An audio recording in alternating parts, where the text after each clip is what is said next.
Hello বন্ধুরা, welcome to our family. তো একটা পূজা উপলক্ষে 2 বছর পর চলে এলাম বাপের বাড়িতে। তো সেখানে কিছু ছোট ছোট দৃশ্য, গ্রাম্য দৃশ্য তোমাদের সঙ্গে শেয়ার করব। এখানে রান্নাবান্না চলছে পূজার পরের দিনে। সবাই এখানে সবজি কাটছে, জেঠিমা আছে, মা আছে, দিদি আছে, আমিও তাদের সঙ্গে একটু হেল্প করছি। তারপরে একটা পাখির বাসা, হ্যাঁ তোমরা একটা পাখির বাসা এখানে দেখতে পাচ্ছ। এটা গ্রামেরই একটি দৃশ্য। দেখতে পাচ্ছ বাসাটার ভিতরে দুটো ছানা আছে। তো মনে হলো একটু তোমাদেরকে একটু দেখাই, কারণ এটাও একটা খুব সুন্দর একটি জিনিস। তারপরে চলে এলাম গোলা। গ্রাম অঞ্চলে গোলা দেখা যায়, ধানের গোলা। এটা শহরের মানুষ দেখতে পায় না, তো সেই জন্য এটাও আমি তোমাদের সঙ্গে শেয়ার করছি। দেখতে পাচ্ছ যারা আমার শহরের মানুষ তারা নিশ্চয়ই অবশ্যই এটা পছন্দ করবে। তারপরে এলাম খড়ের গাড়ি, মানে খড়ের, এটাও একটা খড়ের গাদা।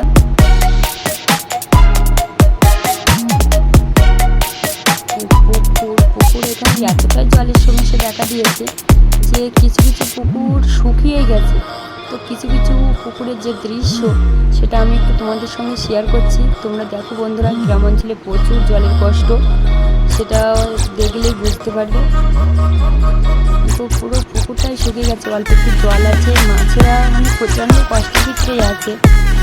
ওখানে স্নান করা, রান্নাবান্না সব কিছুরই সমস্যা এখন বর্তমান যা পরিস্থিতি। আর এই প্রচণ্ড গরমে প্রচুর জলের সমস্যা। গ্রাম অঞ্চলে এতটা অসুবিধার ভিতরে পড়তে হচ্ছে, না দেখলে মানে বিশ্বাসই করতে পারবে না তোমরা। দেখো পুরো পুকুরটাই শুকিয়ে গেছে। দেখতে পাচ্ছ ভিতরে মাছগুলো কীভাবে চলছে।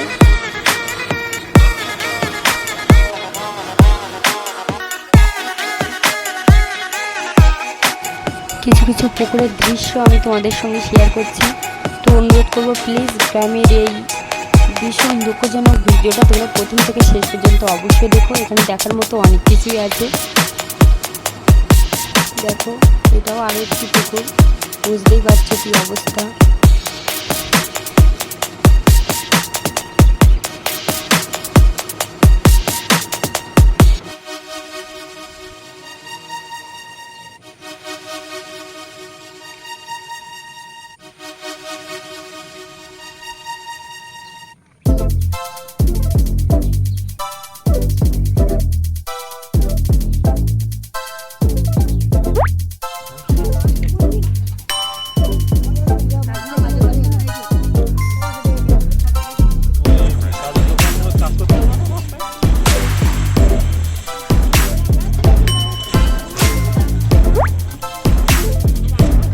জলেই জীবন, তো দেখে খুবই খারাপ লাগছে। এটা আমার ছোটোবেলার স্কুল।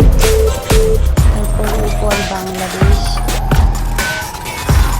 খুবই একটা স্থান এটা, কিন্তু এখানে এতটা দুঃখজনক বিষয় হয়ে গেছে, দেখে খুবই খারাপ লাগছে বন্ধুরা।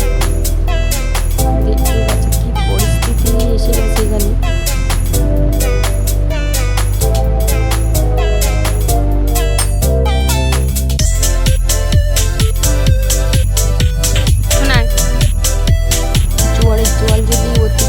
যেতে যায় তো জল অবশ্যই চলে আসবে গ্রামের ভিতরে, এমন একটা পরিস্থিতি।